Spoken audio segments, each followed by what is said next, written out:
Good day, everyone. I am Hansel Kumighod. I'm going to report the two principles under developmental and social factors. First, we have developmental influences on learning. So, what is developmental influences on learning? So, as individuals develop, there are different opportunities and constraints in learning.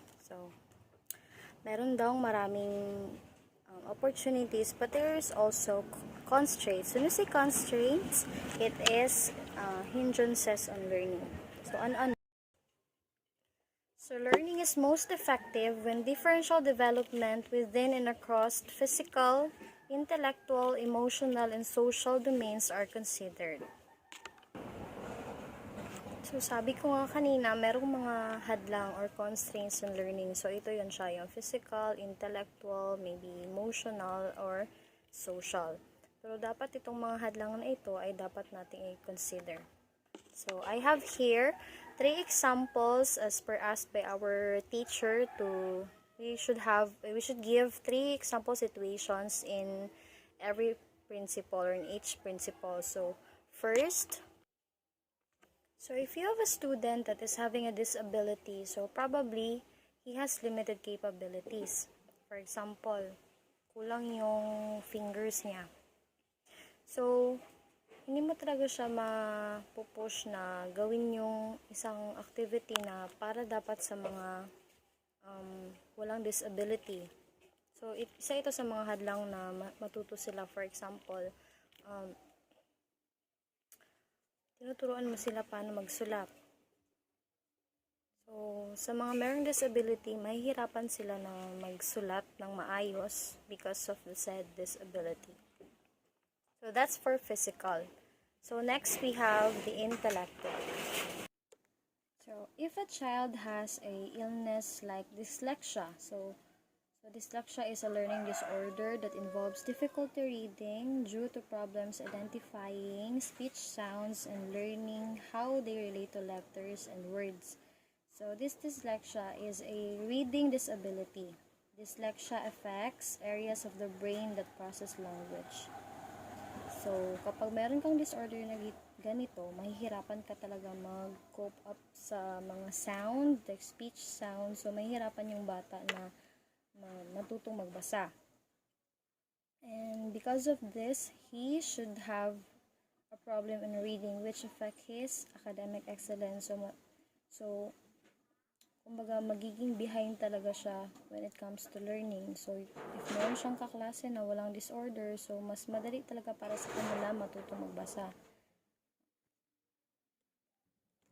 So, next and last for my example situation is for emotional. So, a teenager have a maltreatment history.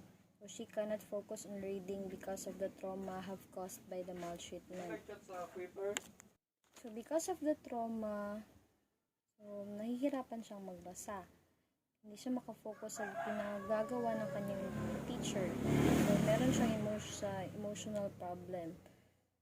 So, emotional problem is probably a hindrance on learning of the teenager kasi hindi siya makapag-focus sa gustong ipagawa ng kanyang teacher sa kanya, or hindi siya makafocus sa dapat niyang matutunan because of her emotional problem.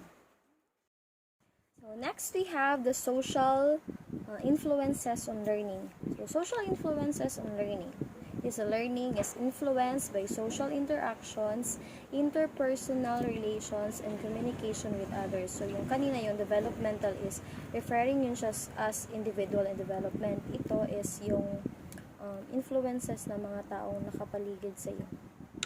So I have here 3 example situations. First, we have birds with the same feather flock together. So you're familiar with this quote. So, if you have a positive vibes around you, you are mostly have a positive disposition in life.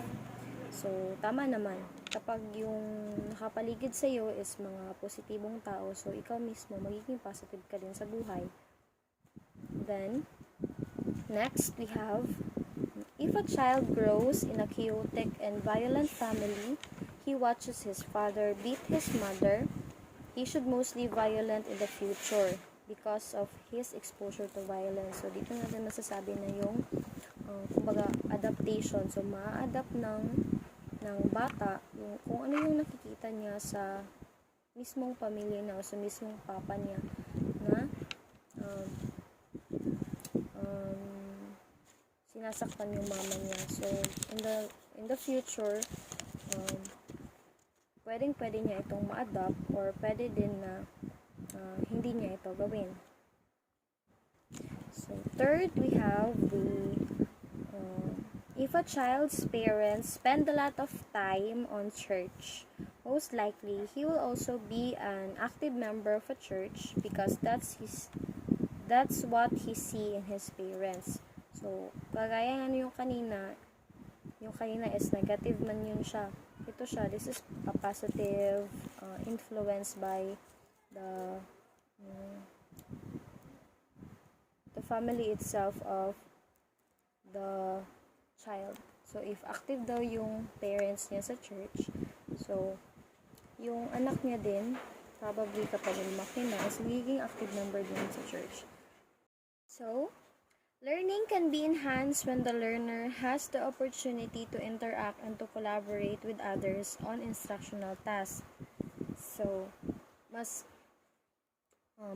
may enhance yung learning nila kapag hinahayaan yung isang estudyante na makipag-collaborate or makipag-interact sa kanyang kapwa kaklase. For example, hayaan natin sila for example, groupings. Hayaan natin silang mag-brainstorming, mag-sharing of ideas. So, through that, mas marami siyang matututunan from his classmate or from her classmates. And we all know that we can learn everywhere. Kahit nasa saang sulok tayo ng mundo, kahit saan sulok ka man ng mundo, meron kang pwedeng matutunan. So that's all for my report under the developmental and social factors. We have again the developmental influences on learning and the social influences on learning. Sana po ay may natutunan kayo. Thank you.